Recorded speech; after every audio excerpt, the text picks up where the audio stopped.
Գյորջյան Կասկադ 60 ամիս փուլային վճարում բազմաթիվ առավելություններ։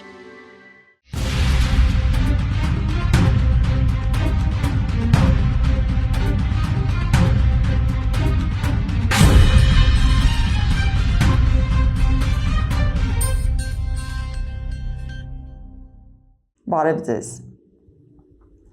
Օրեր առաջ աչքովս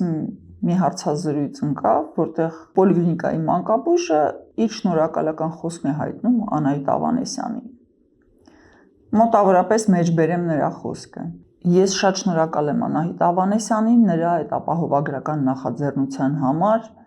որ իմ ընտանիքի անդամները արդեն օգտվել են այդ նախաձեռնությունից եւ իմ ընտանիքի անդամը բուժօգնություն է ստացել ապահովագրության շրջանակների ներքո։ Ողջունելի է, որ ինչ-որ մեկի ընտանիքի անդամը իհարկե ստանում է անվճար բուժօգնություն, սակայն այստեղ խոսքը շարունակելով կինը նաև հավելում է, որ լինելով մանկաբույժ, նա արդեն 4 ամիս է չի ստանում աշխատավարձ իր մատուցած օգնության համար նույն ապահովագրության շրջանակների ներքո։ Ամենայն վստահությամբ կարող եմ պնդել, որ սա է Նիկոլ Փաշինյան ընտրող զանգվածի ամենակարկառուն եւ ցայտուն պատկերը, երբ մարդիկ ի վիճակի չեն գիտակցել պատճառահետևանքային կապը։ Այսինքն բժիշկը, որը շատ ուրախ է, որ իր ազգականը ստացել է օգնություն, ի վիճակի չի գիտակցել կամ գնահատել այն հանգամանքը, որ այդ վիրահատությունը կամ այդ բուժօգնությունը ստանալու ամենահիմնական պայմանը այն է, որ իր նման մի քանի տասնյակ բժիշկ աշխատավարձ չեն ստանալու։ Այսինքն, քանի բժիշկ չպետք է տանի տուն իր աշխատավարձը եւ ծախսի իր ընտանիքի հոգսերի համար, որ ինչ որ մեկ ուրիշը ստանա այդ օգնությունը։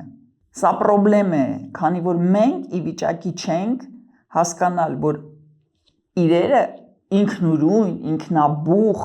չեն գոյանում եւ չեն դասավորվում։ Ինչ որ մի բանը բխում է մյուսից։ Այսինքն դու չես ստանում աշխատավարձ մի պարզ պատճառով, որովհետեւ ինչ որ մեկի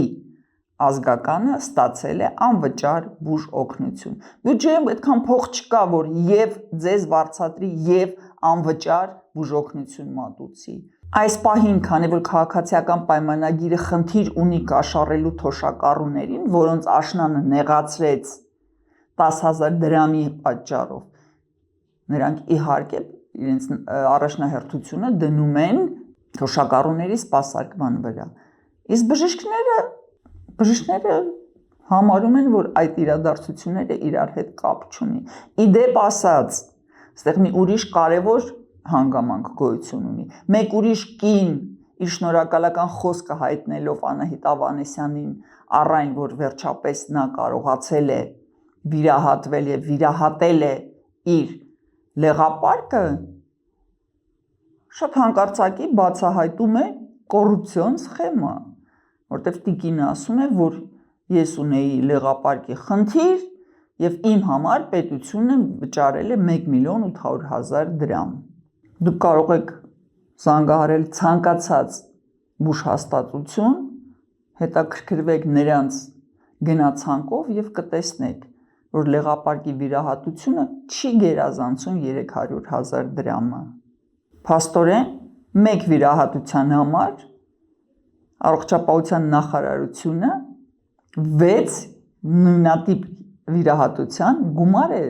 հատկացրել կամ մսխել, ջնջել, դուրս գրել, ոնց ուզում եք անունը դրեք։ Եվ անգամ այդ պարագայում բժիշկները շարունակում են չստանալ իրենց հասանելիք աշխատավարձը կատարված աշխատանքի համար։ Սա է կոռուպցիան։ Եվ այն ուրիշ ձև չի կարող լինել։ Երբ որ դու փորձում ես մեկ քաղաքացու հաշվին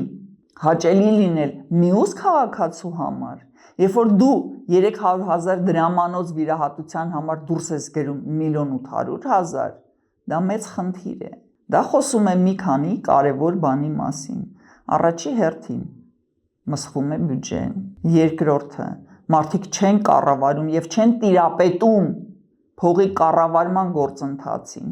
այսինքն նրանք տալիս են խոստումներ ավելին, քան նրանք ունեն ռեսուրս եւ ի վիճակի են սպասարկել, եւ ամենաողբերգալին այն է, որ սա կրում է ժամանակավոր բնույթ, այսինքն հարգելի քաղաքացիներ, եթե դուք ունեք բուժվելու, վիրահատվելու, առհասարակ բուժօգնության կարիք, աշխատեք դա անեք մինչև ընտրությունները, որտեվ եթե Աստված ոչ անի, հունիսի 7-ին ընտրվի քաղաքացիական պայմանագիր կուսակցությունը, ապա այս ծրագրերը փակվելու են։